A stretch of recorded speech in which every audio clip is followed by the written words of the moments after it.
ধর্মীয় লেবাস পরবেন, টুপিটা বা জুব্বা লাগাইয়া আপনি ইসলামপন্থীদের সাথে হাত মিলাবেন আর বলবেন আমরা শরিয়ার আইন মানি না, এক মুখে শরিয়ার আইন মানি না বলবেন, আর ইসলামপন্থীদের সাথে আপনারা চুক্তি করবেন। এদেশের মুসলমানরা এখন আর সেই বোকার জগতে নাই।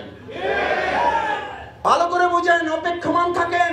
যদি পরিবর্তন হতে সক্ষম না হয়, আল্লাহ বলছেন এক হাসিনা গেছে, এক চাঁদাবাজ গেছে, এখন দখলদার গেছে, যদি পরিবর্তনের সিদ্ধান্ত না দাও, আমি আমার এমন এক জাতি গোষ্ঠী চাপিয়ে দেব যারা তোমাদেরকে আবার শাস্তির মুখে করবে। এটা আল্লাহ করতে পারেন না? পারেন না? অপরাধ কি? অপরাধ শুধু এতটুকু যে আপনি কোরআনের কিছু অংশ পছন্দ হয়েছে মানবেন, কিছু অংশ কষ্ট লাগতেছে আপনি মানবেন না। এই জন্য আল্লাহ দুনিয়ার পানিশমেন্ট, পরকালে শাস্তির কথা বলা হয় না, দুনিয়ার পানিশমেন্ট। ওয়াস্তাবদিল কওমান গায়রুকুম ওয়ালা তাদুররুহু শাইআ, আবার আরেক শেখ হাসিনা আপনার উপরে চাপিয়ে দেওয়া হবে, আরেক চাঁদাবাজ আমাদের উপরে চাপিয়ে হবে। আমি লক্ষ্য করছি আল্লাহর সেই বিধানের দিকে আবার আমরা ধাবিত হচ্ছি। এই যদি পরিবর্তন আমরা না নিয়ে আসতে পারি, তাহলে আমরা ওমরের মতো শাসক। আমাদের দার্স পেশ করা হয়েছে ডক্টর আব্দুল মান্নান ভাই। আমি আশা করি যে আপনারা সেখান থেকে শেখার চেষ্টা করেছেন, কারণ মহাগ্রন্থ আল কোরআন তো হচ্ছে এটি। যদি আপনি এটি ভুলে যান, এটিকে উপেক্ষা করেন, আপনি যে দল করেন, আমাকে একজন ভাই স্লিপ দিয়েছেন যে জামাত ইসলামী করা ছাড়াও অন্য ইসলামী দল করলে আপনার ইসলামের হক আদায় হবে কিনা। এই কথা বহু আগে আমরা বলেছি যে আপনারা ব্যবসা করেন না, একই পণ্য বিভিন্ন লোকেরা বিক্রি করেন না? করেন না? এবং সেটা কিন্তু আপনারা আলোচনা করি একই মার্কেটে করেন, মানে স্বর্ণের দোকান একসাথে হইলে অনেকগুলো একসাথে করেন। কেন করেন? যে ক্রেতারা এসে যেন এর মধ্য থেকে বাছাই করে ভালোটা নিতে পারে, তার পছন্দ সেটা নিতে পারে। এতে তো কোনো অন্যায় নাই, এতে কোনো অপরাধ নাই। এটাকে বরং অন্য লোকেরা, মানে যারা আপনার আসল প্রতিদ্বন্দ্বীরা, যারা নকল জিনিস বিক্রি করে, এরা কি বলে? এরা বলে যে এই আসলে যারা দোকানে বসছে এরা কিন্তু ভালো জিনিস দেয় না ভাই, কম টাকা আমাদের কাছ থেকে পাবেন, লয়ে লন। মানে আপনি যে জিনিস দোকানে এত কষ্ট করে 5,000 টাকা বিক্রি করেন, সে ওইটা হয়তো 2,000 টাকায় দিচ্ছে। আসলে জিনিসটা নকল না, একবারই শেষ, ওটা শেষ। ওটা নিয়ে আসলে সে 200 টাকারও কোনো কাজ করতে পারবে না। আমাদের মধ্যে এরকম মানব রচিত, মানুষের তৈরি করা কিছু মতবাদের লোকেরা আছে, তারা টোটালি ইসলাম পছন্দ করে না, না করে তারা বলে কি জানেন, আপনাকে বিভ্রান্ত করার জন্য বলে যে ওই যে দেখেন না, হুজুররাই এক হইতে পারে নাই, এরা যদি এক হইতে পারে তাহলে আমরা তাদের দলে যোগ দেব। কথাটা হলো আসলে তারা ইসলামী পছন্দ করে না, এটা একটা অজুহাত বানাইছে। এটা সুন্দর একটা উদাহরণ আছে। কারণ মানে আপনি বাজারে গেলেন, অনেক ইলিশ মাছের দোকান বসে আছে, তা আপনি 500 টাকা নিয়ে গেছেন, বাসায় মেহমান আছে, এখন আপনি গিয়ে দেখলেন যে ইলিশ মাছের দোকান নিয়ে 10 জন বসে আছে। এটা আপনার জন্য সুবিধা না একটা দোকান থাকলে সুবিধা? আপনি কি আশা করেন যে 10টা দোকান থাকবে, আপনি দেখে শুনে পছন্দ মতো আপনি নেবেন, এই তো? তাতে কি আপনি ইলিশ মাছের দোকানদারকে গালিগালাজ করবেন, এই বেটা তোরা ইলিশ মাছের লোক, তোরা 10 জন বসছে কেন? 10 জন মিলে একটা দোকান নিয়ে বসবি। এতে হয় কি, ওই একজন থাকলে হয় কি, আপনি দেখেন মাঝে মধ্যে বাজারে সব দোকান বন্ধ হয়ে গেছে রাত শেষে অথবা সকালবেলা, একজন দোকানদার পায়ের উপরে পা ফলায় বসে থাকে আর একটা সিগারেট ধরায়। আপনি জিজ্ঞেস করবেন ভাই মাছ কি আছে, আর একদিকে তাকায় আছে। আবার জিজ্ঞেস করবেন ভাই আমি আপনাকে একটু বলছিলাম মাছ কি আছে, এই আর একদিকে তাকায় আছে। আবার জিজ্ঞেস করবেন ভাই আমি একটু মাছ কিনতে চাই, বলছে হ্যাঁ বলেন কি নেবেন বলেন। আপনার চেহারা দেখে তো মনে হয় না মাছ কিনবেন, মানে এর ব্যবসাবী আলাদা, কারণ সে বুঝছে যে তার দোকান ছাড়া আর কোনো দোকান, আপনি বাধ্য যা বলবেন তাই হবে। এবার বলবেন যে দেখেন নিলে নেন, নাহলে না নাই, একদম 2,000 টাকা, অথচ এর দাম হলো 700 টাকা। এই 10 দোকানের পরিবর্তে এক দোকান থাকলে তার মধ্যে স্বৈরাচারী মনোভাব তৈরি হয় না? হয় না? বাংলাদেশ জামাত ইসলামী মনে করে ইসলামের যদি আরো অনেক দল থাকে, আলহামদুলিল্লাহ, আপনার তো চয়েস করার সুযোগ থাকবে। না হলে বাংলাদেশ জামাত ইসলামী একটাই যদি থাকতো, তাহলে আপনাদেরকে আমাদের এখানে ডাকা লাগতো না, আমরাই ডাকতাম না। আরে আসলে আসেন, না আসলে নাই, কই যাবেন? যাওয়ার তো জায়গা নাই, আসতে হবে, বাধ্য আসেন। আর কই যাবেন? জান্নাতে যাইতে হলে জামাত একমাত্র রাস্তা। এটা তো জামাত বলেও না কখনো। জামাত বলে আপনি ইসলামের পক্ষে থাকেন। সেটার জন্য আল্লাহ তাআলা তো আপনাকে বিবেক দিয়েছেন, আপনাকে জ্ঞান দিয়েছেন। জ্ঞানটা 3 প্রকার। কয় প্রকার? 3 প্রকার জ্ঞান আপনাকে দেওয়া আছে। ইলমে ওহাবি, এই ওহাবি বলা হয় প্রকৃতিগত জ্ঞান। আপনাকে জন্মগতভাবেই আল্লাহ জ্ঞান দিয়েছেন, না দেন নাই? আপনি পৃথিবীতে এসেই কোনটা মা, এটার জন্য কোচিং সেন্টারে ভর্তি হয়েছেন কে কে? হাত জায়গা। প্রাইভেট কোর্সের কার কার কাছে যে মাকে চেনানোর জন্য আপনি কোচিং সেন্টারে ভর্তি হওয়া লাগছে, প্রাইভেট পড়ানো লাগছে যে এইটা আপনার মা, বিশ্বাস করা লাগবে। অথবা একটু বড় হওয়ার পর আপনি ডাক্তারের কাছে গিয়ে ডিএনএ টেস্ট জানতে চাইছেন, যেটা যে মা এটা আমার টেস্ট করা ছাড়া আমি জানতে চাই না, এটা মানতে পারি না। যে দিনকাল পড়ছে, আমার মা আমার বাবা যদি বিশ্বাস করতে হয় তাহলে আমি কি করতে চাই? এরকম কোন সন্তান আমাদের সমাজে পাওয়া যাবে? যাবে না। এই শিক্ষা কোথায় পেয়েছেন? এই জ্ঞান আপনাকে কে দিয়েছে? মাকে মা ডাকতে হবে, ও খালাকে মা ডাইকে বসছে, এরকম কোনো ঘটনা পৃথিবীতে আছে যে ভুলে সে খালাকে মা ডাকছে, চাচারে বাবা ডাকছে, দাদারে নানা ডাকছে, নানারে খালা ডাকছে?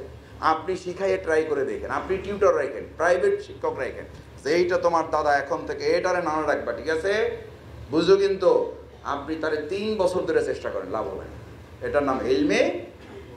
ইলমে, আরে ভাই 2 আরবি শব্দ মুখস্থ করেন, জান্নাতে কাজে লাগবে, দুনিয়াতেও লাগবে। ইলমে ওয়াহাবি, এটা হলো প্রকৃতিগত জ্ঞান। আল্লাহ তাআলা কোরআনে এটা বলেছেন, ফাআলহামাহা ফুজুরাহা ওয়া তাকওয়াহা। আপনাকে ভালো মন্দ জ্ঞান দিয়েছেন, প্রকৃতিগত জ্ঞান আপনাকে আল্লাহ দিয়েছেন, দিয়েই পাঠিয়েছেন। এবং শুধু পাঠান নাই, ফুজুরাহা ওয়া তাকওয়া, কোনটা পাপ কোনটা পুণ্য, এটা বোঝারও মাপকাঠি দিয়ে জন্মগতভাবে, সৃষ্টিগতভাবে আপনাকে পাঠাইছে। এখন আমি যখন বলি যে এটা আমি বুঝি না, আসলে এটা বুঝেও না বোঝার ভান করি। আপনি পড়েন, কোরআন পড়ে দেখেন না, সূরা আরাফ 172 নম্বর আয়াত। কোরআনে আল্লাহ তাআলা আপনাকে স্মরণ করিয়েছেন, যখন তুমি আলমে আর রুহের জগতে, তোমার কাঠামোই তৈরি হয় নাই, তোমার কাঠামো তৈরি হয় নাই রুহের জগতে, তখন আমি সবগুলো রুহকে এক জায়গায় করেছি। ওটার নাম কি ছিল? আলমে আরওয়াহ, রুহ থেকে আরওয়াহ, সমস্ত রুহগুলো এক জায়গায় করা। তখন আল্লাহ তাআলা আপনাকে আমাকে জিজ্ঞেস করেছেন, আলাস্তু বিরাব্বিকুম? তখন আপনি কি বলছেন? আমি যদি ব্যবসায়ী হই তাহলে আমার সময় টময় নাও থাকতে পারে, আমি দেশে যাইনি, কোন দেশে? বাংলাদেশে। সরকার কি হবে, আমার ব্যবসা কি হবে, চাকরি কি হবে, বুঝে শুনে তারপরে মেইল নাম্বার দেন, আমি আপনার অ্যান্সার পাঠিয়ে দেব। এটা বলছেন কে? বলছেন কেউ? কি বলছেন? বলো বালা। একটু বুঝেন, ছোট্ট আরবি গ্রামার, বাট একটু বুঝতে সহজ। আপনি আরবিতে হা বলার 2টা শব্দ ব্যবহৃত হয়, একটা হলো বালা আর একটা হলো নাম। নাম শব্দ হলো যেটা করে শেষ হয়ে গেছে, ওটার আর কোনো কাজ নাই। আর বালা শব্দ হলো যেটা বলবেন কিন্তু কাজটা বাকি থাকবে, কাজটা করতে হবে। যেমন আপনি খেয়েছেন রাতে, যদি খাওয়া হয়ে থাকে তাহলে আরবিতে তার অ্যান্সার হলো নাম, আমার খাওয়া শেষ, এর আর কোনো কাজ বাকি নেই। আর যদি আপনাকে জিজ্ঞেস করা হয় যে আপনি কি রাতে খাবেন, খান নাই, খাবেন আপনি, তার অর্থ হবে বালা, ইয়েস খাইতে হবে, কিন্তু আমি কাজটা পরে করব। আল্লাহ তাআলার কাছে আপনি ওয়াদাবদ্ধ হয়ে এসেছেন যে বালা মানে বলেছেন, আমি যতদিন বেঁচে থাকবো ততদিন আপনার গোলামি ছাড়া পৃথিবীতে আর অন্য কোনো কিছুর গোলামি করবো না। আল্লাহর গোলামি হলো আপনি টাকার গোলাম হবেন না, আল্লাহর গোলামি হলো আপনি বন্দুকের গোলাম হবেন না, আল্লাহর গোলাম হলো আপনি মামলার গোলামি হবেন না, আল্লাহর গোলামি হলো আপনি স্ত্রী, সম্পদ, পুত্র, পরিবারের ভালোবাসার গোলাম হবেন না। যে আল্লাহর গোলাম হয় গোটা পৃথিবী তার গোলাম হয়। সুবহানাল্লাহ। এটা আল্লাহ তাআলারই কথা, আল্লাহ তাআলারই কথা। আল্লাহ তাআলা এই কারণে আপনাকে আল্লাহকে সিজদা করার জন্য বলেছেন। আল্লামা ইকবাল চমৎকার করে বলেছেন, আমাকে সিজদা করো। আল্লাহকে সিজদা করতে এই জন্য আল্লাহ বলেছেন যে আর কোন জায়গায় তোমাকে মাথা নত, আমার এই গোলামকে, আমার এই বান্দাদেরকে, আমার এই সৃষ্টিকে পৃথিবীর আর কোথাও আমি তাকে মাথা নত করতে দেব না। বিদায় আমি আমার কাছে তাকে সিজদা করতে বলেছি, যাতে আর বাকি সবাই তাকে সিজদা করবে, কিন্তু আমার গোলাম শুধু আমাকে সিজদা করবে। সুবহানাল্লাহ। সম্মানিত করেছেন, অসম্মানিত করেছেন। আর যারা আল্লাহকে সিজদা করে না, ওদেরকে পিঁপড়াও সিজদা করা লাগে। কখন করা লাগে জানেন? কানের মধ্যে যখন পিঁপড়া ঢোকে, তখন কয় আল্লাহ পিঁপড়া থেকে আমারে বাঁচান। তখন আল্লাহ কয়, কেন তোর এত শক্তি? এক পিঁপড়ার কাছে তুই ধরা খাইয়ে বসে আসতো, ডাক্তাররাও কিছু করতে পারে না। ওই আমরা কানের মধ্যে এমন ঢুকছে, তোর কিছু লাইন দিতে বাইর করা যাচ্ছে না। এর চেয়ে সহজ উদাহরণ কি? নমরুদকে আল্লাহ তাআলা শায়েস্তা করছেন, গোটা একটা মশাও তো লাগে নাই। সুস্থ মশা না অসুস্থ? সুস্থ না ল্যাংড়া? ল্যাংড়াটা দিয়ে ওরা শায়েস্তা করছে। এই জন্য করছে, তুই যেহেতু খোদাগিরি দাবি করছস, তোরে আমি এমন শায়েস্তা করবো যে পুরো একটা সম্পূর্ণ সুস্থ মশাও কাজে লাগাবো না। কি মশা দিয়ে? ল্যাংড়াটা দিয়ে তোরে শায়েস্তা করবো। এই জন্য আমার মাঝে মধ্যে লোকেরা জিজ্ঞেস করে, কয় ভাই শেখ হাসিনা যে তাড়াইলেন, আপনারা 16 বছরের রাজনৈতিক দল পারলেন না, এই বাচ্চা ফলাফলগুলো তাড়াই দিল। আমি বললাম ঘটনা সত্য। আল্লাহ তাআলা দেখাতে চাইছে পুরো রাজনৈতিক দল দরকার নাই, ওরে আমি পোলাপান দিয়ে সরাবো, ওরে আমি পোলাপান দিয়ে সরাবো। এটা ওর প্রতি আরেকটা লানত আল্লাহ।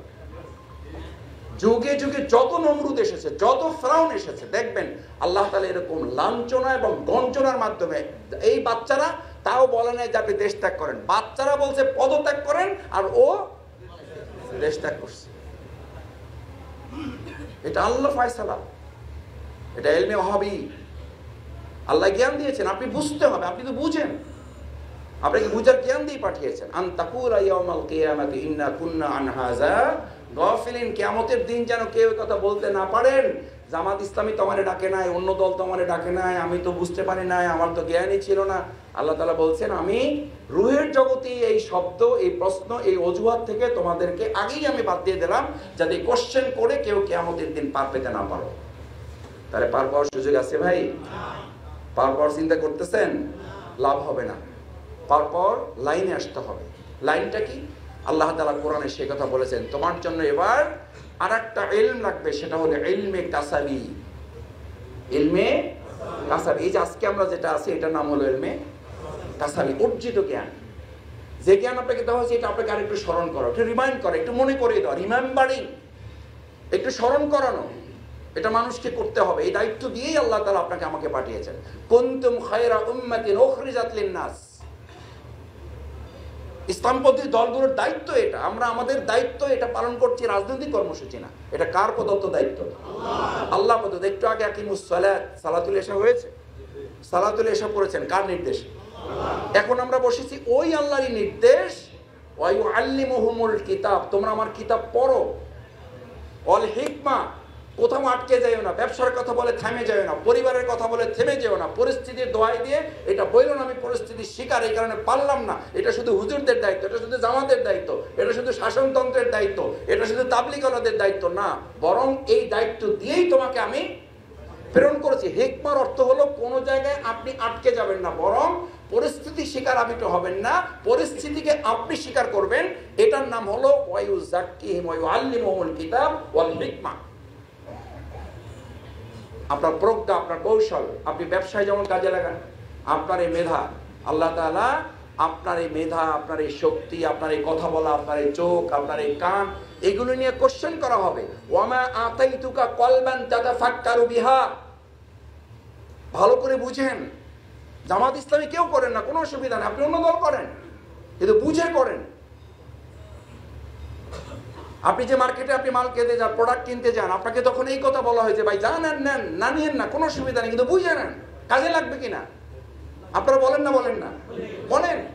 তাহলে দুনিয়ার একটা বিষয়ের সাথে তো পরিপূর্ণ সফলতা ব্যর্থতা নির্ভর করে না, সেটার জন্য যদি একটা ক্যাটালগ থাকে প্রত্যেকটা মালের সাথে, এমনকি এখন একটা গ্যাস লাইট, একটা ম্যাচ লাইট, এটার সাথেও একটা ক্যাটালগ থাকে না? থাকে না? একটা ক্যাটালগ থাকে। আপনার মতে এত গুরুত্বপূর্ণ মানুষ পৃথিবীতে আল্লাহ পাঠাইছেন, এটার সাথে আল্লাহ কোনো ক্যাটালগ দেন নাই? দেন নাই? এটা ভুল হয়ে গেছে, আসে নাই। এই ক্যাটালগের নাম কি? ক্যাটালগের নাম কি?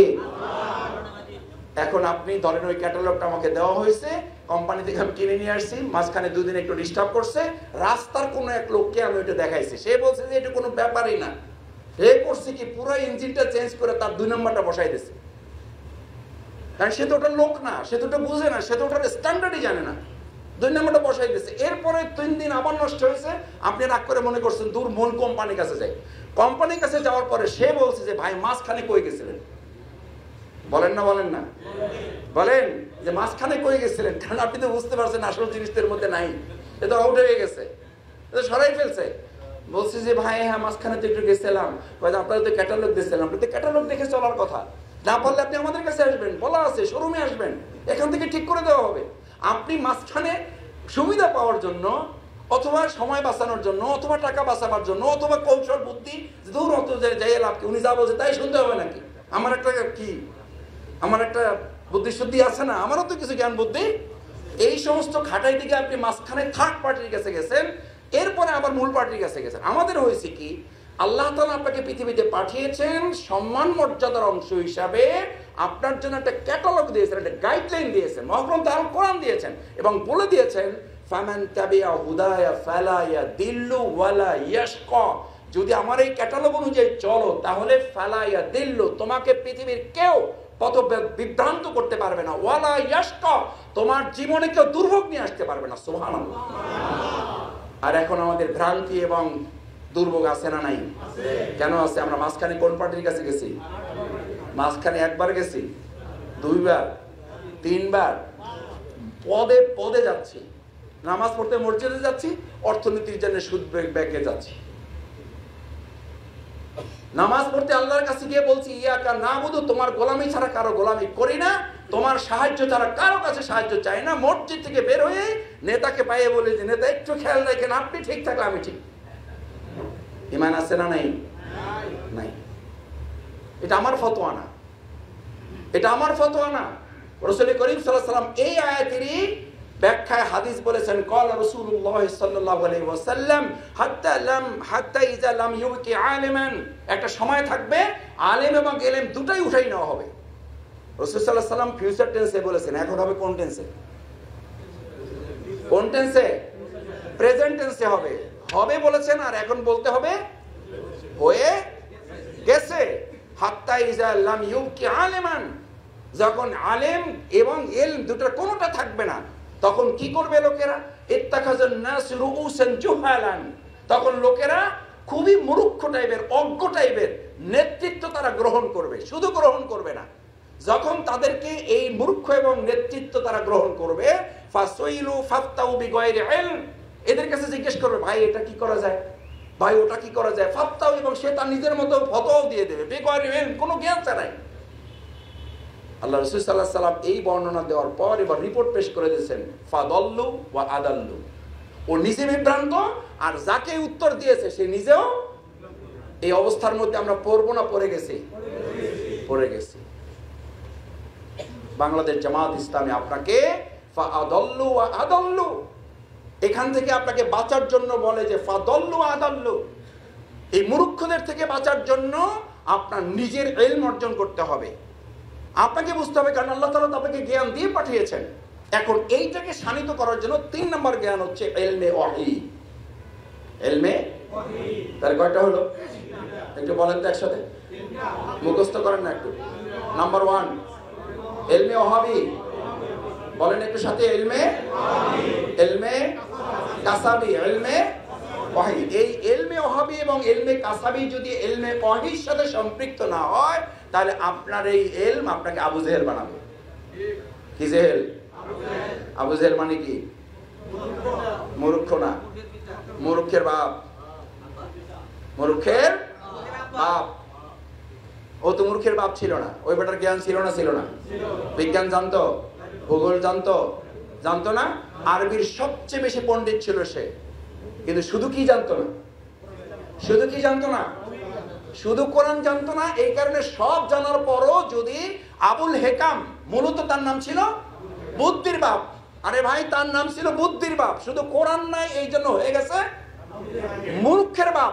আজকে যদি আপনার কাছে বিনয়ের সাথে সম্মান শ্রদ্ধা রেখে যদি বিবেকের কাছে কোশ্চেন করি, আবুল হেকাম সব জেনে কোরআন না থাকার কারণে যদি আবু জেহেল হয়, আমি শফিকুল ইসলাম সব জানি কিন্তু কোরআন জানি না, তাহলে শফিকুল ইসলাম মাসুদ না আবু জেহেল? আমার ব্যাপারে বলেন, আপনাদের ব্যাপারে তো আমি সাহস করতে পারি না, আমারটা তো অন্তত জোরে উচ্চারণ করে বলতে পারেন। শফিকুল ইসলাম মাসুদের মধ্যে সব জ্ঞান আছে, শুধু কোরআন নাই, তাহলে শফিকুল ইসলাম মাসুদ না আবু জেহেল? মাশাআল্লাহ।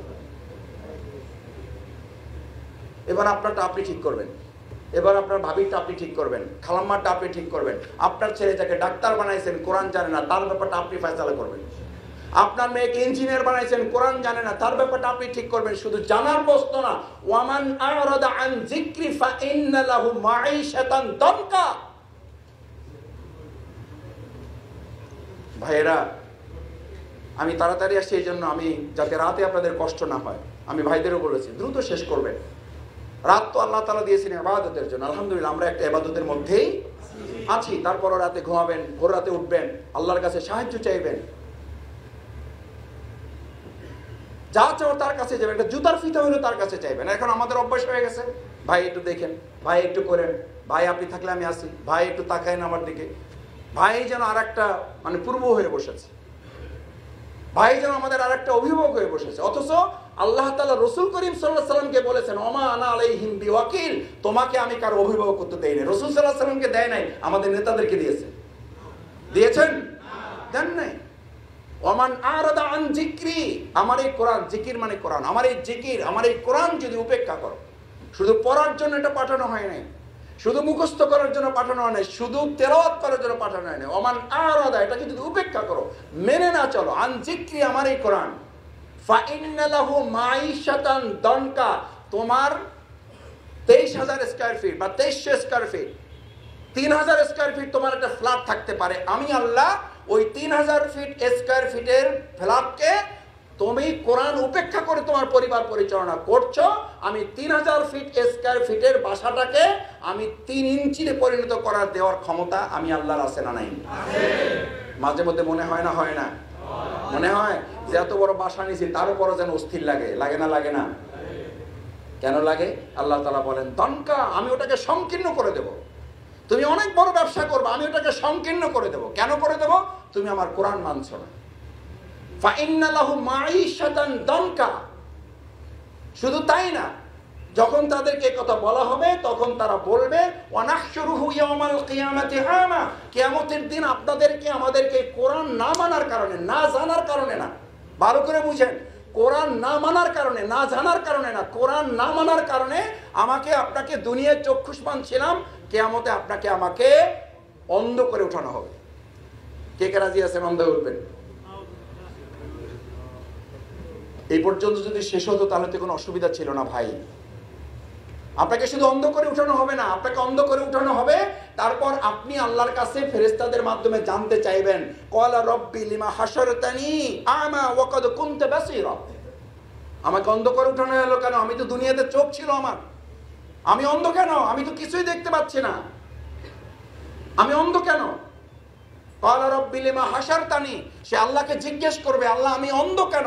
ওয়া ক্বাদ কুনতা বাসীরা, অথচ আমার কি ছিল? তার অপরাধ কি? অপরাধ কি ভাই? কোরআন পড়ে নাই, জানে নাই, কি করে নাই?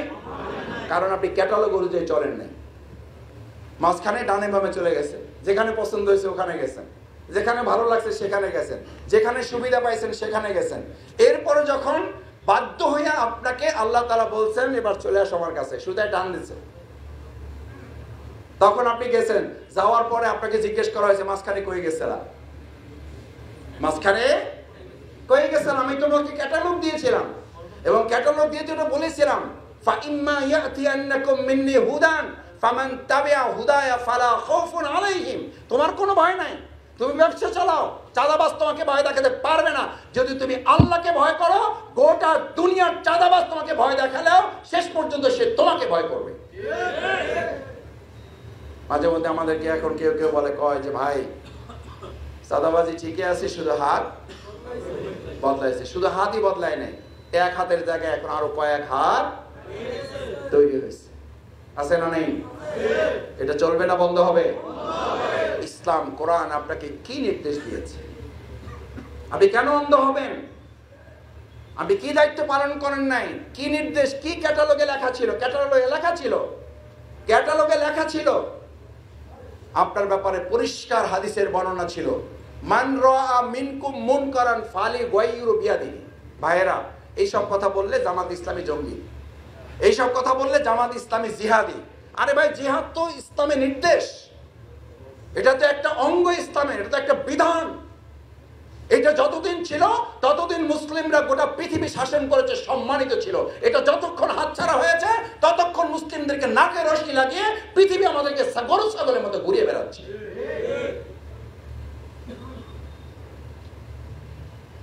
তাহলে কি জিজ্ঞেস করা হবে? মান রাআ মিনকুম মুনকারান, তুমি যখন কোনো অন্যায় দেখবে, আমরা এখন কি বলি? চাঁদাবাজি বন্ধ হওয়া দরকার, এইটুকুর মধ্যে শেষ। কিন্তু ইসলাম বলেছে তুমি চাঁদা দেবা না। কয় যে ভাই আমি এর মধ্যে নাই, আমি চাঁদা দেই না, এইসব আমি নাই। চাঁদা শুধু দিতে নিষেধ করা হয় না আপনাকে, ইসলাম বলেছে মান রাআ মিনকুম মুনকারান ফালিগাইয়িরু বিয়াদিহি। তুমি যখন দেখবা কোন অন্যায় তোমার সামনে হচ্ছে, তুমি চাঁদা দিবা না, এবং কেউ চাইলে তাকে প্রতিহত করার দায়িত্ব আপনার উপর, আমার উপর আছে না নাই? কিন্তু আমরা এটাকে কি বলি? ঝামেলায় যাইতেছে না ভাই।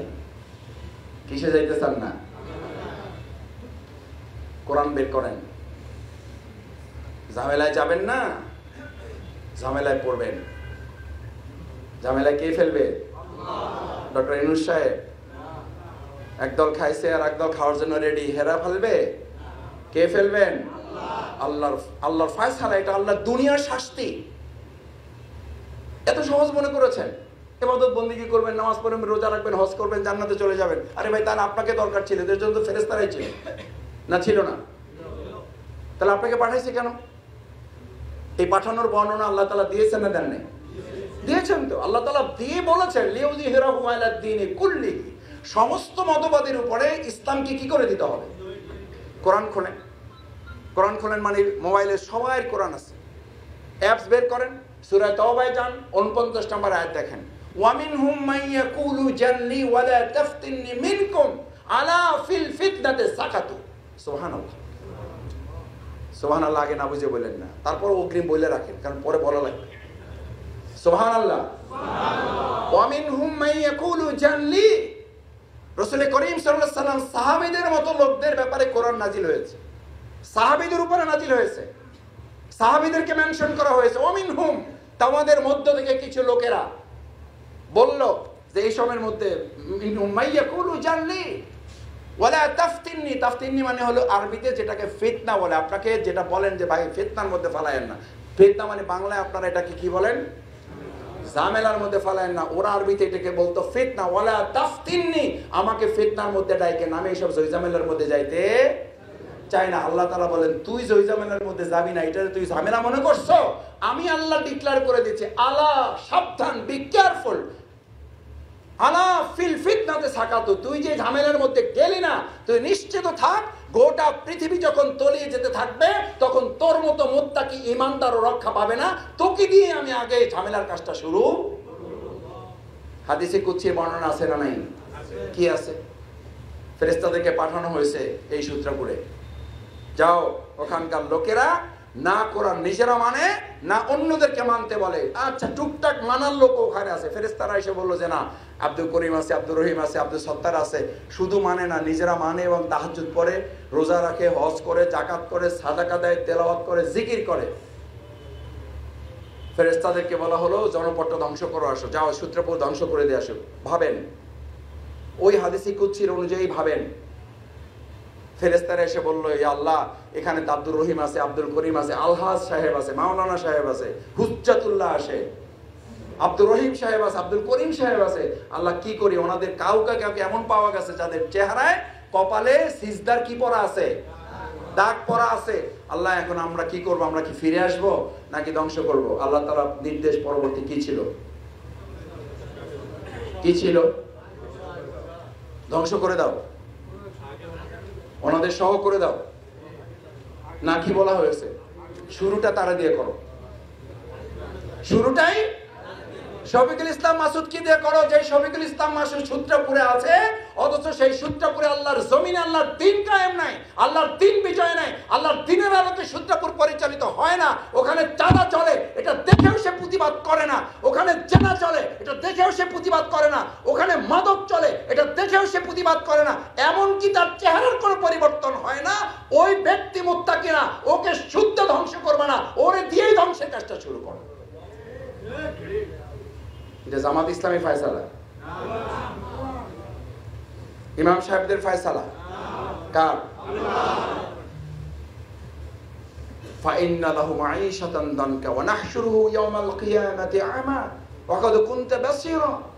আমার তো চোখ ছিল, তাহলে আমাকে অন্ধ করা হলো কেন? অন্ধ করা এই কারণে আপনি দুনিয়াতে দেখেও না দেখার, সুতরাং কিয়ামতের দিন আপনাকে অন্ধ করে উঠানো হবে, আমাকে অন্ধ করে উঠানো হবে।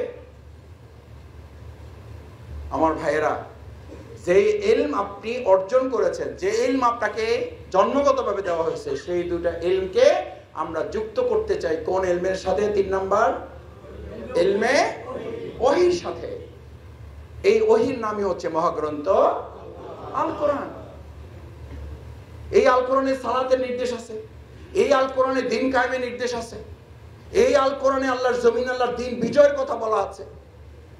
এই কারণেই তো আপনাকে দুনিয়ার ঠিকানা পরিচয় দেওয়া হয়েছে। আর দুনিয়া মাজরাআতুল আখিরা, এটা কি ক্ষেত্র? কি ক্ষেত্র?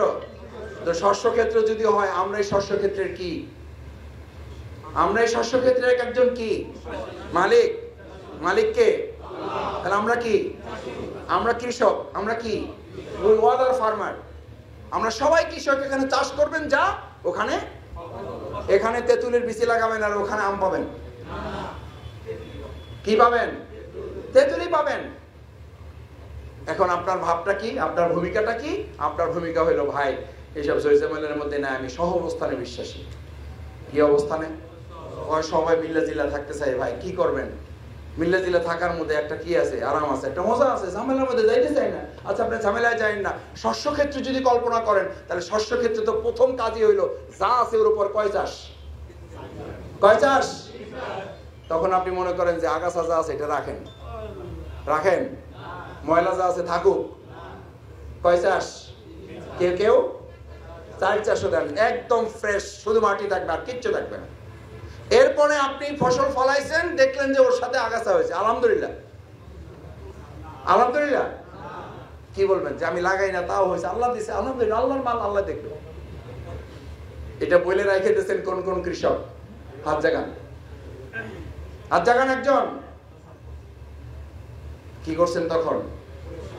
আউযুবিল্লাহ বিসমিল্লাহ বলে ফু দিয়ে চলে আসছেন, আল্লাহ উড়াই দাও তুমি আগাছা। আল্লাহ চাইলে পারতেন না? পারতেন না, কিন্তু সেটা আল্লাহর সুন্নাহ নয়। তাহলে আপনি কেন সুন্নাহ মনে করেন? গভীর রাতে তাহাজ্জুদ পড়া খালি মুনাজাত করবেন, আল্লাহ একটা ইসলামী সরকার আপনি দেন, আল্লাহ আলেমদের হাতে ক্ষমতা দেন, আল্লাহ কোরআনের শাসন দেখে যেতে চাই। ওখানে যদি এই দোয়া মুনাজাত করে আগাছা একটা না উপড়াইতে পারেন, তাহলে দুনিয়াতে শুধু মুনাজাত করে, শুধু দোয়া করে, শুধু চোখের পানি ফেলে আপনি এই 56,000 বর্গ মাইল আগাছা মুক্ত করবেন কি করে? জমিতে আগাছা আছে আর আমাদের রাষ্ট্রে আগাছা আছে না নাই? আগে ছিল, এখন নাই। এখন আছে, বুঝেন? কিন্তু চেহারা কিন্তু ভিডিওতে আছে সবাই। পরে বললেন না যে ভাই আমাদের ঝামেলা ফালাইছেন। আগাছা আছে না নাই? ওই যে প্রথমে ছিল এক দফা চাষ করছেন, আবার আগাছা হয়েছে। এখন আগাছা বাঁচতে গিয়া আপনার কাজটা কি? আগাছা বাঁচতে গিয়ে আপনার কাজটা কি? প্রথম হলো রোদ, বৃষ্টি, ঝড়, এগুলো সব আপনাকে সহ্য করতে হবে। আমার ভালো মনে আছে, আমরা কৃষি ফ্যামিলি, অনেকেই কৃষি ফ্যামিলির সাথে নাই বললেই চলে, প্রায় সবাই কোনো না কোনো লেভেলে কৃষি ফ্যামিলির সাথে সম্পর্ক আছে না নাই? আমিও গেছি। এই যে আমার হাতে 4টে দাগ দেখেন, পুরা এগুলো কাঁচির দাগ। সব ব্যবসা দেখে মনে করার কোনো কারণ নাই যে ক্ষেতের সাথে আমাদের সম্পর্ক নেই। আমার বাবা মানে অধ্যাপক ছিলেন, আমার বাবা 3টা স্কুলের হেডমাস্টার ছিলেন, কিন্তু কাজ শেষ করে এসে আমাদেরকে নিয়ে নাড়া কাটতে যেতেন। নাড়া বুঝেন? কলই তুলতে যেতেন। কলই বুঝেন? বরিশালের লোক তো এখানে আসেনি নিশ্চয়ই। কলই, নাড়া, ডাল, এগুলো তুলতে গেছি আমরা। তো আমরা তুলতে যেতাম, বলতাম যে আরে এগুলো আগাছা মাজা কোনো ব্যাপার। তা আগাছা যা তুলতাম তার সাথে ফসল তুলতাম বেশি। তখন আমার চাচারা, আমার দাদারা বলতেন, বাবা তোমাদের দিয়ে সব হবে, কিন্তু আগাছা তোলা হবে না। এটা তুলতে 3টা কাজ লাগে, একটা ধৈর্য লাগে, একটা কৌশল লাগে, আর একটা হলো কষ্ট সহ্য করার ক্ষমতা লাগবে। চোখে কামড়াবে, পোকে কামড়াবে, পানিতে কামড়াবে, উপরে রোদ, বৃষ্টি, ঝড় হইতে পারে, নিরিবিলি কাজ করতে হবে। আমরা হইলাম ফুটবল খেলার তালে আছি, কোন রকম বাইসা ফসল শুদ্ধ উঠাই নিয়ে আমার লাইন শেষ। আগাছাও শেষ, ফসলও শেষ হবে। আমাদের কেউ কেউ আছে কয় যে মাথায় কেটে ফেলে,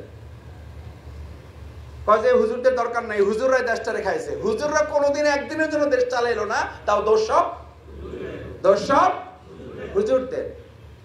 ওই যে আমরা ধৈর্য নাই, সহ্য নাই, বাঁচতে গেছেন, আগাছা বাঁচবেন কি? ফসল সব শেষ। তুলতে গেছেন, আগাছা তুলেছেন, 1 মাস পরে গিয়ে দেখলেন যে আপনার ক্ষেতে আবার আগাছা হয়েছে এবং সেখানে পোকা পড়ছে। ভালো করে খেয়াল করেন, পোকাটা কোথায় পড়ে? ফসলে না আগাছায়? আগাছা এবং ফসল দেখতে একই রকম না ভিন্ন আছে? একই রকম, রসও প্রায় কাছাকাছি। বিজ্ঞানীরা বলেন, কৃষি বিজ্ঞানীরা বলেন, এই যে পোকাটা আগাছায় না পড়ে পড়লো ফসলের উপরে, এই পোকার মাথায় এই বুদ্ধি ঢুকিয়ে দিয়েছেন কে? আল্লাহ। দেখতে চান যে ফসলের উপরে পোকা পড়বে, কৃষক এবারও শুধু আলহামদুলিল্লাহ সুবহানাল্লাহ ফু দিয়া পোকা উড়াই দেওয়া যাবে না, এরপরে এর উপরে ওষুধ ছিটাইয়া সে পোকা থেকে ফসলগুলো রক্ষা করে মালিকের কাছে, মানুষের কাছে এই ফসল পৌঁছে দেওয়ার মহান দায়িত্ব পালনের সাহস, হিম্মত, বলিষ্ঠতা তার আছে কিনা এটা আল্লাহ দেখতে চান বলে পোকা দিয়ে আগাছা দমন করেন না, পোকাছা দিয়ে ফসলটাকে দমন করতে চান। আর কৃষকের কাছ থেকে পরীক্ষা নিতে চান। আপনার আমার কাছ থেকে আল্লাহ পরীক্ষা নেবেন না? নেবেন না। আমাদের এই সমাজে ভালো কাজ করতে গেলে পোকার কামড় আসে না আসে না? পোকার কামড় খেয়ে ফসলগুলো মানুষের ঘরে পৌঁছে দিতে রাজি আছেন কিনা? আছেন রাজি? এটা কি কৃষির কাজ না আল্লাহর দেওয়া কাজ? আল্লাহর দেওয়া কাজ। শুধু কৃষক দিয়ে আপনাকে বোঝানো হয়েছে, কৃষি ক্ষেত দিয়ে শুধু আপনাকে একটা প্র্যাকটিক্যাল উদাহরণ সেট করা হয়েছে। আমাদেরকে অনেকে জিজ্ঞেস করেন, কয় মাসুদ ভাই ইসলামের কথা তো আর বহু লোক বলে, খালি দেখে আপনাদের মারপিট ঝামেলা দেখে আপনাদের উপরে। আমি তখন বলি যে আল্লাহ তাআলা দয়া করেছেন যে আমাদেরকে আগাছানা বানাইয়া এটা আমাদের কৃতিত্ব না, কার মেহেরবানি? আল্লাহর মেহেরবানি। রাসূল করিম সাল্লাল্লাহু আলাইহি সাল্লামের চেয়ে ভালো মানুষ কি পৃথিবীতে আসবে? কয়টা যুদ্ধ করা লাগছে? নিজে নেতৃত্ব দিয়েছেন 27টা। আপনি সেই রাসূল সাল্লাল্লাহু আলাইহি সাল্লামের সুন্নাহ টুপি ব্যবহার করেন, আপনার তো প্রশ্ন হওয়া উচিত। আমি প্রশ্ন করছি না আপনাকে, এই সাহস আমি করছি না, আপনি নিজে নিজে প্রশ্ন করবেন তাহাজ্জুদের সময় যে আল্লাহ, যে রাসূল করিম সাল্লাল্লাহু আলাইহি সাল্লামের জন্য সুপারিশের জন্য আমি গিয়ে দাঁড়াবো, যেই রাসূলের সামনে দাঁড়াবো সেই রাসূলের তো দান মোবারক শহীদ। আমি যে রাসূলের সামনে সুপারিশের জন্য দাঁড়াবো তার তো পা জুতা মোবারক আটকে গিয়েছিল, তার পা মোবারক শহীদ। আল্লাহ, যে রাসূলের সুপারিশের জন্য দাঁড়াবো তার তো মাথার পিছনে হাড় মোবারক শহীদ। আল্লাহ, আমি যে রাসূল সাল্লাল্লাহু আলাইহি ওয়াসাল্লামের সুপারিশের জন্য দাঁড়াবো তাকে তো তায়েফের ময়দানে অজ্ঞান করে ফেলে রাখা হয়েছিল। আল্লাহ, আমি যে রাসূলের সুপারিশের জন্য দাঁড়াবো তাকে তো সেই সময়ের এলাকার তরুণ যুবকেরা, কিশোর গ্যাংয়ের মতো লোকেরা পায়ে রশি বেঁধে টেনে টেনে রাসূল সাল্লাল্লাহু আলাইহি ওয়াসাল্লামের গা থেকে চামড়া তুলে ফেলেছিল। আল্লাহ, আমার তো এর কোনো ঘটনাই জীবনে ঘটে নাই, আমি রাসূল করিম সাল্লাল্লাহু আলাইহি ওয়াসাল্লামের কাছ থেকে কি করে সুপারিশ নেব? আপনি যে রাসূলের কাছে সুপারিশের জন্য দাঁড়াবেন তার দাঁত শহীদ আর আপনার দাঁতগুলো সব অক্ষত। আপনি যে সুপারিশের জন্য দাঁড়াবেন তার মাথা ফাটা, আপনার মাথাটা ঠিকঠাকই আছে।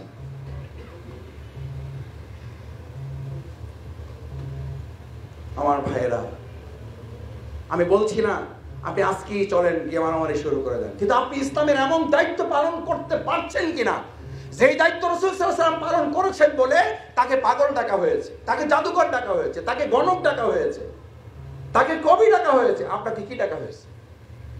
কি ডাকা হয়েছে আপনাকে? আলহামদুলিল্লাহ বলেন আগে, আলহামদুলিল্লাহ। আপনারা হয়তো মনে করতে পারেন আপনাদেরকে ডাকে নাই, ডাকছে, এখনো ডাকতেছে কেউ কেউ। ইসলামের কথা বলবেন, সত্যের কথা বলবেন, ওই সময় পাগল জাদুকর কবি ডাকা হয়েছে।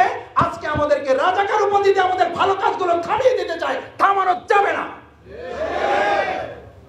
এই জন্যই আমাদের ছেলেরা জুলাই আগস্টে কি স্লোগান তুলেছিল? তুমি কে আমি কে? কে বলেছে? কে বলেছে? চেয়েছিলাম অধিকার, হয়ে গেলাম। যারাই অধিকারের কথা বলবে, রাসূল সাল্লাল্লাহু আলাইহি ওয়াসাল্লামের যুগেও যদি এরকম স্বাধীনতা পরাধীনতার কোনো প্রশ্ন থাকতো, তাহলে ওই যে এখন আলেমরা বলে আল্লাহ বাঁচাই দিছে ৭১ আগে জন্ম নেই নেই, যদি ও ৭১ আগে জন্ম নিতাম তাহলে আমারও রাজাকার বানাই, আমারও বানাই দিত।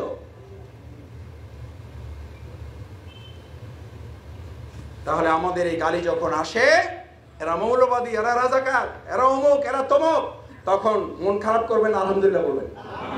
দেখে জোরে একটু আলহামদুলিল্লাহ বলেন। কারণ টুপির মতো, দাড়ির মতো, লম্বা জামার মতো এটাও কার সুন্নাহ? কার সুন্নাহ? রাসূল সাল্লাল্লাহু আলাইহি ওয়াসাল্লামের সুন্নাহ। অন্তত এইটা বলতে পারবেন, ইয়া রাসূলুল্লাহ, আমি দাঁত দিতে পারি নাই, আমি চোখ দিতে পারি নাই, আমার মাথা ফাটে নাই, আমার পা মোবারক রক্তে আটকায় নাই, আমাকে ছেলেরা পায়ে রশি বেঁধে টানে নাই রাস্তায়, আমাকে পাথর মেরে অজ্ঞান করে ফেলে নাই, কিন্তু আমি আপনার একটা সুন্নাহ পালন করে আসতে পারছি।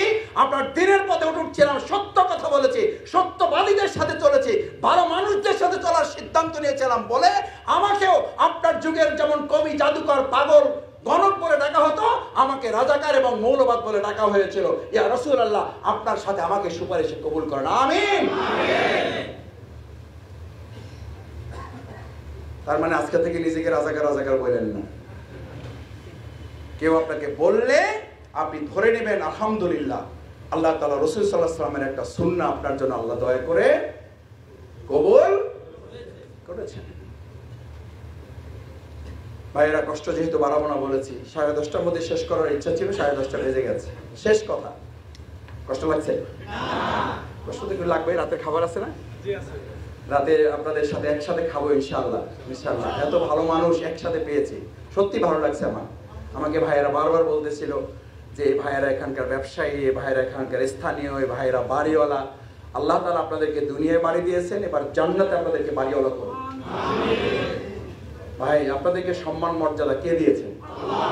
অত ইজ্জু মান তাশাউ ওয়া তুযিল্লু মান তাশাউ বিয়াদিকাল খায়র, কার হাতে? আল্লাহ। আপনাদের সে বড় ব্যবসায়ীরা লঙ্গি পরছে না পরে নাই? তাও আবার কি নাই তাতে? এগুলো দেখবেন মনে করেছিলেন? চিন্তাও করেছিলেন? কল্পনা করেছেন? আল্লাহু আকবার। এরপর আর কি বলেন? এরপর আর কি ওয়াজ লাগে? দেখে তো শিখতে হয় আমাদের। আল্লাহ তাআলা এর জন্য বারবার বলেন, ফাসিরু ফিল আরদ, আমার জমিনকে ভালো করে পর্যবেক্ষণ করো। ফাকাইফা কানা আকিবাতুল মুকাজ্জিবিন, যারা আমার এই কোরআন, আমার এই নির্দেশকে মিথ্যা প্রমাণ করতে চেয়েছে, আমি আল্লাহ তাদের কত করুণ পরিণতি করেছি এটা দেখো এবং শিক্ষা গ্রহণ করো। 2040 বছর পর্যন্ত টার্গেট দিয়েছিল, আর 40 মিনিটও তারা সময় পায় নাই। যারা এত তাহাজ্জুদের কথা বলেছে, এত কোরআন পড়ার কথা বলেছে, আমাদের ছেলে মেয়েরা আমাকে ঘুরে এসে গণভবন থেকে আফসোস করে বলছে যে মাসুদ ভাই, টার্গেট করে গেছিলাম এই আল্লাহর ওলির জায়নামাজটা পাওয়া যায় কিনা, কিন্তু দুর্ভাগ্য ওইটা খুঁজতে গিয়ে শেষ আমি কিছুই পাইলাম না। শুনলাম যে এই লোকটাকে সকালবেলা কোরআন পড়া ছাড়া কোনো কাজই শুরু করে না। গোটা ঘর তন্ন তন্ন করে খুঁজলাম, কোরআনের একটা পৃষ্ঠা পর্যন্ত পাইলাম না। কত বড় মিথ্যাবাদী, কত বড় প্রতারক! এই প্রতারকদের থেকে আগামী দিনে বাংলাদেশকে আল্লাহ হেফাজত করুন। আপনি প্রতারণা করবেন মানুষের সাথে, ধর্মীয় লেবাস পরবেন, টুপিটা বা জুব্বা লাগাইয়া আপনি ইসলামপন্থীদের সাথে হাত মিলাবেন আর বলবেন আমরা শরিয়ার আইন মানি না, এক মুখে শরিয়ার আইন মানি না বলবেন, আর ইসলামপন্থীদের সাথে আপনারা চুক্তি করবেন। এদেশের মুসলমানরা এখন আর সেই বোকার জগতে নাই। আমার কথায় কেউ মন খারাপ করেন না। আমি বাংলাদেশ জামাত ইসলামী করি এই অর্থেও যে জামাত ইসলামীর চেয়েও যদি ভালো দল কালকে পাওয়া যায়, আমি শফিকুল ইসলাম সবার আগে সেই দলের কর্মী হব। জামাত ইসলামীর কাছে আমরা বিক্রি হই নাই, আমরা বিক্রি হয়েছি আল্লাহর কাছে এবং ইসলামের কাছে। সুতরাং আমাদের কথা বলা বন্ধ করা যাবে না, আমাদের কথা বলতে হবে। আমি অনেক সময় মসজিদের বক্তৃতায় বলি, মসজিদে খুতবা দিতে ওমরাই নিয়ে যায়, হয় মাসুদ ভাই একটু আইসেন, যাই। এরপরে কথা যখন শুরু করি, ইমাম সাহেব পাঞ্জাবি টানে, ওদের সভাপতি ওদিকে চোখ ঘুরাইছে। আমি তো কারো চোখের দিকে তাকাই না, হেতু চোখের দিকে তাকাইছে মাসুদ ভাই কি বলে না বলে, তার উপর তো আবার চাকরি থাকতেও পারে, যাইতেও পারে। মসজিদে ঢোকার আগে আমার পরিচয় করাই দেয়, উনি হলো সভাপতি। আমি বললাম জি মুসল্লি সাহেব কেমন আছেন? তখনই বুঝতে পারে যে মাসুদ ভাইয়ের এটিচিউড কিন্তু ভালো না। হেতে পরিচয় করেছে সভাপতি, আর আমি তারা সম্বোধন করছি কি মুসল্লি সাহেব কেমন আছেন। মসজিদ কি সভাপতি চালায় না আল্লাহ চালায়? যেই মসজিদের সভাপতিত্ব গিরি তার হাতে এবং তার কথা ইমামের ওঠা বসা করতে হয়, ও মসজিদে নামাজ হবে না, ওই মসজিদে নামাজ হবে না। কারণ ওখানে লোকেরা যত না আল্লাহকে ভয় করে, তার চেয়ে ভয় করে কাকে? সভাপতিকে। এইরকম 15 বছর আমরা পার করছি না করি নাই? করছি। আল্লাহ মসজিদগুলো হেফাজত করুন। আমার কথা বলছি না নামাজ হবে না, রাসূল সাল্লাল্লাহু আলাইহি ওয়াসাল্লামের কথা শুনে রাখেন কান খুলে। মাসাজিদুহুম আমিরা, তোমাদের সূত্রপুরের মসজিদগুলো মাসাজিদ, নট মসজিদ, মাসাজিদ, it's not singular number, it's a plural number. মসজিদগুলো আমিরা, not singular number, it's a absolute plural number. আল্লাহ বলছেন, তো রাসূল সাল্লাল্লাহু আলাইহি ওয়াসাল্লাম বলছেন এই জামানার কথা, একটা জামানা আসবে মসজিদগুলো এই মুসল্লিতে পরিপূর্ণ হবে। ওয়াহিয়া খারাবু মিনাল হুদা, মুসল্লিতে পরিপূর্ণ হবে, শুধু হেদায়েতই থাকবে না। ওয়ালাইসা ফীহি মুমিন, ইমাম খতিব থেকে শুরু করে একদম রাস্তার শেষ কিনায় যে জায়নামাজও বিছাইতে পারেনি, আরেকজনের জায়নামাজে ভাগে দাঁড়াইছে, ওই লোকটা পর্যন্ত ইমানদার একজন খুঁজে পাওয়া যাবে না। কার কথা? রাসূল করিম সাল্লাল্লাহু আলাইহি ওয়াসাল্লাম। সেই জামানা আসছে না আসবে? সতর্ক হবেন না হবেন না?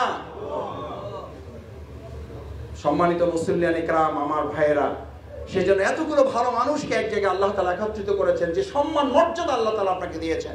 এই সম্মান মর্যাদা কাল কিয়ামতের দিন আপনাকে পরীক্ষার অংশ হিসেবে জিজ্ঞেস করা হবে। এই আয়াতটুকু শুনিয়ে কথা শেষ করছি। ফাআম্মাল ইনসান ইযা মাবতালাহু রাব্বুহু ফাআকরামাহু ওয়া না'আমা, তোমাকে আমি সম্মান দিয়েছি, তোমাকে আমি নিয়ামত দিয়েছি।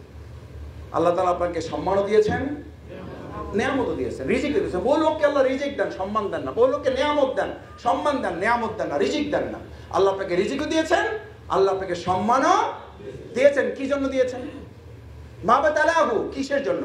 আপনাকে আল্লাহ পরীক্ষা করতে চান যে এই সম্পদ, এই সম্মান আপনি শুধু আপনার জন্য ব্যবহার করেন, আপনার জন্য শুধু ব্যবহার করেন। ওমা আতাইতুকা লিসানান তানতিকু বিহা, এই জিহ্বা, এই মুখটা কি শুধু ব্যবসার কাজে কাজে লাগাইছেন, নাকি আল্লাহর জমিন, আল্লাহর দ্বীন কায়েমের জন্য কথা বলেছেন? আজকের এই ব্যবসার জগতে, আজকের এই সূত্রাপুরে আল্লাহ যাদেরকে বাড়িওয়ালা করেছে, স্থানীয় বাসিন্দা করেছে, আপনি পরিকল্পনা করে হন না, এটা কার পরিকল্পনা? সেই আল্লাহর একটা পরিকল্পনা ছিল, আপনি আপনার এই মুখ দিয়ে শুধু ব্যবসার কথা বলবেন না, আপনি আল্লাহর কথাও বলবেন, আল্লাহর জমিন, আল্লাহর দ্বীন বিজয়ের কথাও বলবেন। আপনি তাহলে কাল কিয়ামতের দিন এই প্রশ্নের জবাব আপনার জন্য সহজ হবে যে তোমাকে তো আমি সম্মানও দিয়েছিলাম, আমি নিয়ামতও দিয়েছিলাম। আমার ভাইয়েরা, আজকে এখানে যারা আছি, বাংলাদেশ জামাত ইসলামের এই পতাকা তলে ঐক্যবদ্ধ থেকে আমরা আমাদের মান উন্নয়ন করে আমরা কর্মী হব, আমরা আন্দোলনে নিজেকে বায়াতের অধিকারী করব, এই জন্য শপথের অন্তর্ভুক্ত হব, হয়ে আল্লাহর দেওয়া বিধান এই জমিনে কার্যকর না করতে পারলে আল্লাহ তাআলা বলেন তুমি নামাজের কথা মানবা অথচ আমার দ্বীন কায়েমের কথা মানলা না। আফা তুমিনুনা বিবাদিল কিতাব, তুমি কিতাবের এক অংশ মানছো, ওয়া তাকফুরুনা বিবাদ, অথচ কিতাবের অন্য অংশ তুমি কি করছো? এই জাতের লোকদের জন্য আল্লাহর ঘোষণা হচ্ছে ওয়াইয়াস্তাবদিল কওমান গায়রুকুম, তাদেরকে আমি আবার আরেকদল শাসক চাপিয়ে দেব। ভালো করে বুঝেন, অপেক্ষমান থাকেন।